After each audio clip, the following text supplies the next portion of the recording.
Friends, Kodali నానిపై రాళ్లతో దాడి, తీవ్ర గాయాలు, పరిస్థితి ఉద్రిక్తత. ఈ విషయాన్ని తెలుసుకునే ముందు వీడియో మీరు కంప్లీట్గా చూడండి. అప్పుడే మీకు కంప్లీట్ ఇన్ఫర్మేషన్ ఏంటో అర్థమవుతుంది. అదేవిధంగా చాలామంది వీడియో చూస్తున్నారు కానీ సబ్స్క్రైబ్ చేసుకోవడం మాత్రం మర్చిపోతున్నారు. దయచేసి సబ్స్క్రైబ్ చేసుకోండి. సబ్స్క్రైబ్ చేసుకోవడం వల్ల నేను చేసే ప్రతి ఒక్క అప్డేట్ మీరు ముందుగానే పొందగలుగుతారు. అదేవిధంగా చాలామంది లైక్ చేయడం మర్చిపోతున్నారు. దయచేసి లైక్ చేయండి. లైక్ చేయడం వల్ల ఈ ఇన్ఫర్మేషన్ అనేది మనం చాలామందికి రీచ్ చేయడం వల్ల అవుతాం. ఇంక లేట్ చేయకుండా వీడియోకి వెళ్ళిపోతాం. ఫ్రెండ్స్, చివరి రోజు ఎన్నికల ప్రచారం చివరి రోజున మాజీ మంత్రి గుడివాడ ఎమ్మెల్యే కోడల నానికి చేదు అనుభవం ఎదురైంది. ఆయనపై రాళ్లు రువ్వారు. అదేవిధంగా వైపాకకు చెందిన 2 వర్గాల ప్రజలు ఆయన సమక్షంలోనే వాగ్వాదానికి దిగారు.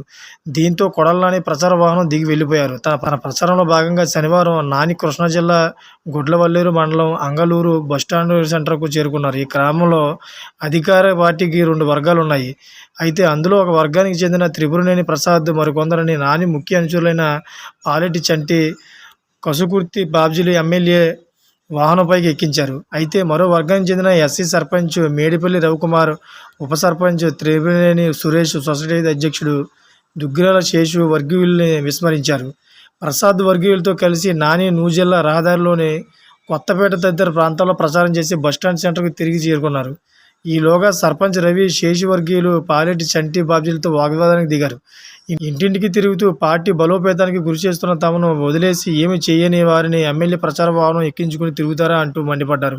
ఫ్రెండ్స్, చూసారు కదా, ఇటువంటి లేటెస్ట్ అప్డేట్స్ కోసం నా ఛానల్ సబ్స్క్రైబ్ చేసుకోండి, గంట బెల్ ఆన్లో పెట్టుకోండి. నేను చేసే ప్రతి ఒక్క అప్డేట్ మీరు ముందుగానే పొందగలుగుతారు.